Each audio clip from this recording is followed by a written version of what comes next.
Hello friends, அந்த நம்ம என்ன பார்க்க போகிறோம் அப்படின்னா, அனாயன்ஸில் படிக்கிற ஏப்ரல் மே 2024 ஸ்டூடெண்ட்ஸ் உங்களுக்கான செமஸ்டர் எக்ஸாம் ஸ்டார்ட் ஆகி இப்போ எக்ஸாம்ஸ் நடந்துட்டு இருக்கு. ஸோ நாளைக்கு பார்த்தீங்க அப்படின்னா உங்களுக்கு எக்ஸாம்ஸ் இருக்கும். அந்த எக்ஸாமில் நம்ம எப்படி அதிக மார்க்ஸ் எடுக்கலாம் அப்படிங்கிற பற்றி பார்ப்போம். ஸோ நாளைக்கு எக்ஸாமில் மறக்காமல் கண்டிப்பாக எல்லாம் பண்ண பாருங்க. அதெல்லாம் என்ன அப்படிங்கிற பார்க்கலாம். ஸோ உங்களுக்கு சின்ன சின்ன டிப்ஸ் அண்ட் ட்ரிக்ஸும் கொடுக்குறேன். ஸோ வாங்க வீடியோக்குள்ள போகலாம். ஓகே ஃப்ரெண்ட்ஸ், ஃபஸ்ட் எடுத்து பார்த்தீங்க அப்படின்னா அனாயன்ஸில் படிக்கிற ஏப்ரல் மே 2024 ஸ்டூடெண்ட்ஸ் உங்களுக்கு பார்த்தீங்க அப்படின்னா எக்ஸாம் ஸ்டார்ட் ஆகி இப்போ எக்ஸாம்ஸ் நடந்துட்டு இருக்கு. எல்லாருக்குமே ப்ரொஃபஷனல் ஆக்டிவ் பேப்பர்ஸ் தான் இருக்கும். ஸோ நாளைக்கு பார்த்தீங்க அப்படின்னா ஒரு சில டிபார்ட்மெண்ட் ஸ்டூடெண்ட்ஸ்க்கு வந்து ஜூன் 18 எக்ஸாம் இருக்கும். ஸோ இந்த 2 நாள் பார்த்தீங்க அப்படின்னா உங்களுக்கு கேப் இருந்திருக்கும். ஸோ அதனால் நல்லா வந்து படிச்சிருப்பீங்க. இருந்தாலும் இப்போ உங்களுக்குள்ள ஒரு பயம் இருக்கும், படிச்சு எல்லாமே மறக்கிற மாதிரி இருக்கும். ஸோ பயப்படாதீங்க, கண்டிப்பாக நீங்கள் படிச்ச எல்லாமே ஞாபகம் இருக்கும். ஆனால் நீங்கள் அதுக்கு ஒன்று தான் பண்ணணும், கண்டிப்பாக ரிவைஸ் பண்ணணும்.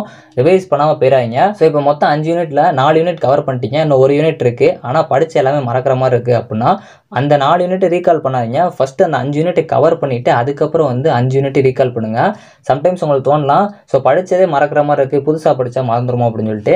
ஸோ எப்பயுமே வந்து நீங்கள் படித்தது ஞாபகம் இருக்க தான் செய்யும். உங்களுக்கு பார்க்குறக்கு மறக்கிற மாதிரி இருந்தாலும் நீங்கள் கான்ஃபிடென்ட்டாக கரெக்டாக அந்த ஸ்டார்டிங்லாம் வச்சு படிச்சிருந்தீங்க அப்படின்னா கண்டிப்பாக உங்களுக்கு மறக்கவே மறக்காது. சப்போஸ் நீங்கள் சும்மா பார்த்துருந்தீங்க அப்படின்னா கண்டிப்பாக மறந்துடும். அதுக்கு நீங்கள் என்ன பண்ணணும் அப்படின்னா கண்டிப்பாக எழுதி பார்க்கணும். இந்த டைமில் உங்களால் எழுத முடியாது அப்படின்னாலும் ஒவ்வொரு கொஸ்டினுக்கும் ஒரு 4 பாயிண்ட் மட்டும் சும்மா ஹிண்ட்ஸ் மாதிரி எடுத்து எழுதி வச்சுக்கோங்க.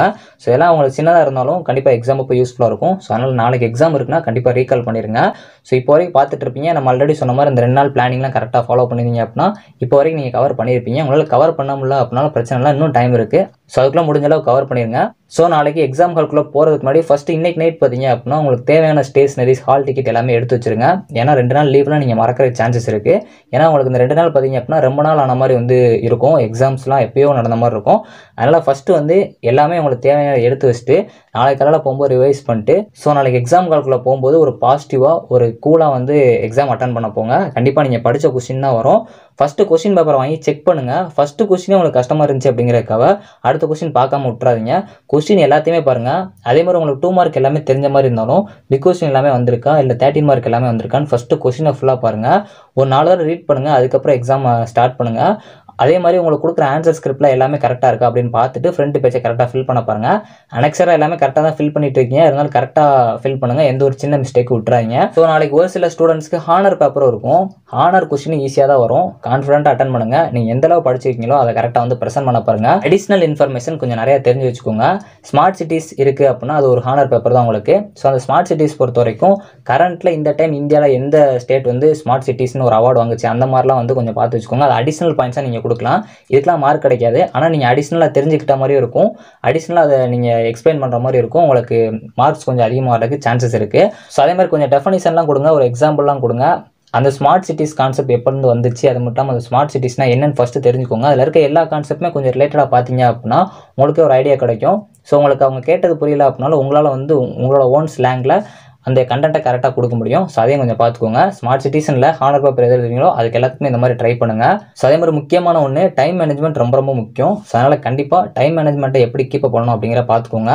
ஸோ மேக்ஸிமம் ப்ரொஃபஷனல் ஆக்டிவ்ங்கிறப்போ உங்களுக்கு தியரி பேப்பர்ஸ் தான் நிறையா இருக்கும். அதனால் தியரியை பொறுத்த வரைக்கும் நீங்கள் கரெக்டாக அனாலிசிஸ் பண்ணி எழுதுவீங்க. இருந்தாலும் ஒரு கொஸ்டினுக்கு கரெக்டான டைம் கொடுத்தீங்க அப்படின்னா ஸோ லாஸ்ட் உங்களால் அந்த பேப்பரை வந்து ரீசெக்அப் பண்ண முடியும். கண்டிப்பாக ரீசெக்அப் ரொம்ப ரொம்ப முக்கியம். ஏன்னா நீங்கள் எழுதியிருக்கால ஏதாச்சும் சின்ன மிஸ்டேக் இருந்தாலும் உங்களை மாற்றுறதுக்கு அந்த ஒரு டைம் கிடைக்கும். ஸோ அதனால் அதை கண்டிப்பாக நீங்கள் பண்ணி தான் ஆகணும். ஸோ பேப்பர் ப்ரெசன்டேஷன் நல்லா பண்ண பாருங்கள். ஸோ இதுக்கு முன்னாடி வரைக்கும் எப்படி பண்ணியிருக்கீங்களோ தெரியல, இனிமேல் வரப்போகிற எக்ஸாம்ஸில் நல்லா பண்ண பாருங்கள். ஸோ கரெக்டாக வந்து உங்களுக்கு தெரிஞ்ச கொஸ்டின்ஸை கரெக்டாக அட்டன் பண்ண பாருங்கள். கீ பாயிண்ட்ஸ்லாம் இருந்துச்சு அப்படின்னா அதை கரெக்டாக வந்து காட்டுங்க. அப்படின்னா தான் உங்களுக்கு திருத்தவங்களுக்கு ஈஸியாக இருக்கும். ஸோ அதே மாதிரி சப்கேட்டிங்ஸ்லாம் இருந்துச்சு அப்படின்னா கண்டிப்பாக சப்கேட்டிங்ஸ் போட்டு காட்டுங்க. மித்தபடிக்கு நீங்கள் படித்த கொஸ்டின் தான் கண்டிப்பாக வரும். ஒரு கொஸ்டினை வச்சு அந்த கொஸ்டின் பேப்பரை அனலைசிஸ் பண்ணிக்காதீங்க. ஸோ எல்லா கொஸ்டினும் ரீட் பண்ணுங்கள். உங்களுக்கு தெரிஞ்ச கொஸ்டின் கண்டிப்பாக எல்லாமே இருக்கும். 1-2 கொஸ்டின் தெரியாத கொஸ்டின் இருந்தாலும் ஃபஸ்ட்டு தெரிஞ்ச கொஸ்டின் அட்டன் பண்ணிவிட்டு தெரியாத கொஸ்டின் யோசிங்க. கண்டிப்பாக அதுவுமே நீங்கள் பார்த்துருக்க கான்செப்ட்ல தான் வரும். ஏன்னா நீங்கள் எல்லா கான்செப்ட்டுமே ஜஸ்ட் பார்க்கவா செஞ்சிருப்பீங்க. அதனால் ஈஸியாக உங்களால் அட்டன் பண்ண முடியும். ஸோ உங்களை ஒரு பபுள் மாதிரி நினச்சிக்கோங்க. அது பார்க்குறதுக்கு டிரான்ஸ்பரண்ட்டாக மிரர் மாதிரி இருக்கும், ஆனால் ஹைட்டாக போகும். அதே மாதிரி தான் உங்களோட மைண்டை கிறிஸ்டல் கிளியராக வச்சுட்டு எக்ஸாம் அட்டன் பண்ணுங்கள். கண்டிப்பாக உங்களால் ஹைட்டாக போக முடியும். உங்களோட ரிசல்ட் வந்து பாசிட்டிவாக கண்டிப்பாக ஹைட்டில் தான் இருக்கும். ஸோ அதனால் உங்களோட எஃபோர்ட்டுக்கும் உங்களோட ஹார்ட் ஒர்க்குக்கும் கண்டிப்பாக ஒரு சக்ஸஸ் கிடைக்கும். All the best friends. எல்லாரும் எக்ஸாம்ஸ் நல்லா பண்ண பாருங்கள், பாசிட்டிவாக அட்டன் பண்ணுங்கள். உங்களுக்கு தெரிஞ்ச கொஸ்டின் தான் வரும், கொஸ்டின் நல்லா ரீட் பண்ணுங்கள். ஸோ எந்த ஒரு சின்ன மிஸ்டேக்குமே பண்ணிடுறாங்க. அடித்தல் திருத்தல் இல்லாமல் உங்கள் பேப்பரை ப்ரெசென்ட் பண்ண பாருங்கள். நிறைய பேஜஸ் கொண்டு போங்க, கண்டென்ட்டை கரெக்டாக கொடுக்க பாருங்கள். தெரிஞ்ச கொஸ்டினை ஃபஸ்ட் அட்டன் பண்ணுங்கள்.